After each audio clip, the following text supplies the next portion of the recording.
The Lost Phoebe. Old Henry Belfsnyder and his wife Phoebe loved one another the way people do who have lived together a long, long time. They were simple farm people. Their world was their fruit trees, cornfield, and backyard with its pigs and chickens. The rest of the world was far away like stars in the sky. Sometimes Henry worried about death. During his worries he would raise his old voice and say, "Phoebe, where is my corn pipe? You're always taking things that belong to me." "Now, you hush, Henry," his wife would say. "If you keep talking like that I will go away." And then what would you do? There is nobody to look after you. Your corn pipe is on the table where you put it. Old Henry knew his wife would never leave him. The only leaving he feared was death. He often wondered how he could live without Phoebe.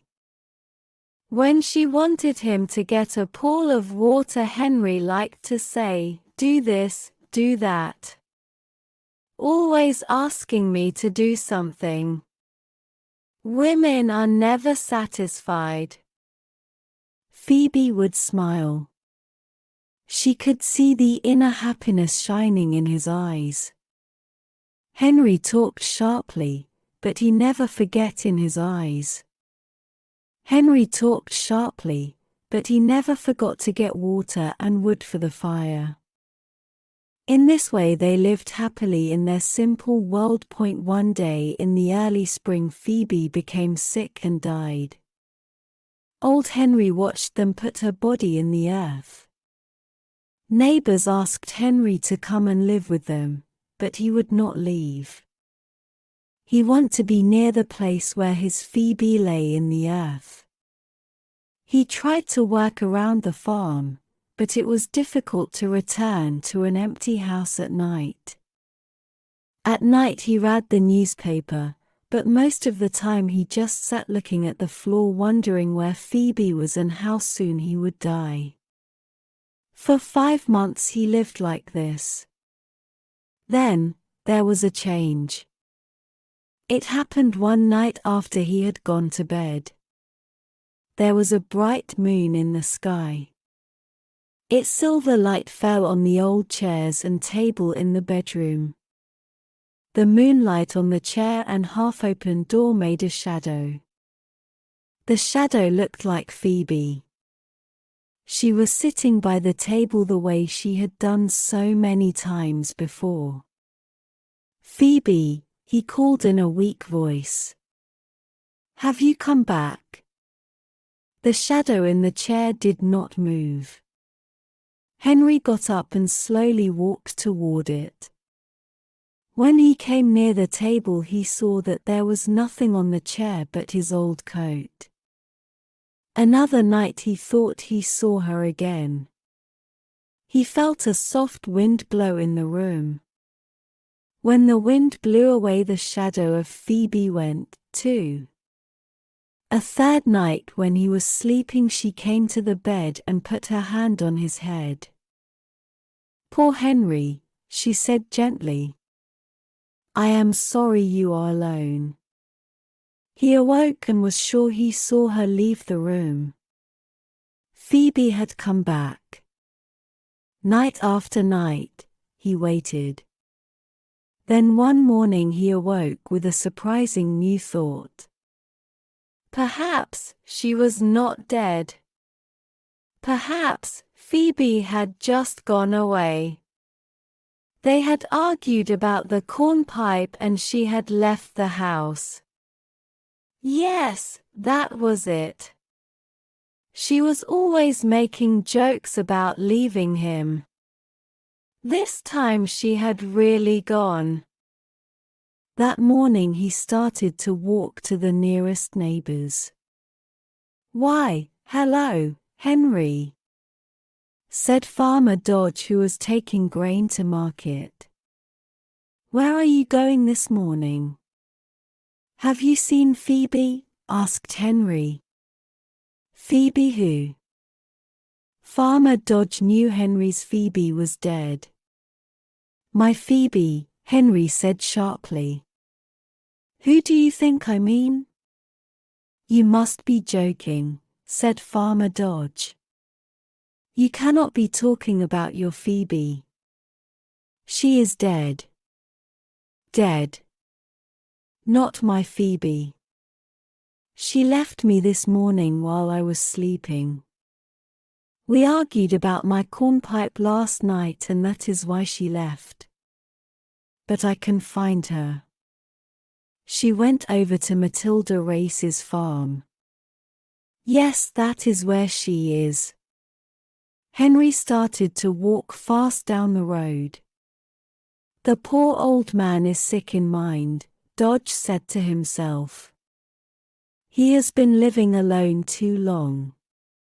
Henry met no one until he reached Matilda's farm. His Phoebe and Matilda Race had been good friends. "Phoebe must be here." He opened the gate and walked to the house. Matilda opened the door. "Why, Henry Rife Snyder. What a surprise! Is Phoebe here?" Henry asked. "Phoebe? Which Phoebe?" "Why, my Phoebe, of course." Henry smiled a little. "You do not have to keep it a secret. She is here, isn't she?" He looked inside the house. "Well," Matilda Race said. "You poor old man. Come in and sit down while I get you some coffee and food. I will take you to Phoebe. I know where she is." While Matilda worked in the kitchen she talked to Henry, but he was not listening. He was thinking about Phoebe. He decided she was not there. "I will go now," he said, getting up. "I think she went over to the Murray farm." Then he was out on the road again. It was like this for many weeks. Every night he returned to his house to see if Phoebe had come back. Soon everyone in the area knew old Henry and answered his questions. "I have not seen her," they would say, or, "No, Henry, she has not been here today." It was in the 7th year of looking when Henry came to Reed Hill. It was late at night and he was tired and sleepy. Years of walking and very little food had made him thin. After a while he fell asleep, with his head resting on his knees. When he awoke it was still dark. The moon shone brightly through the trees.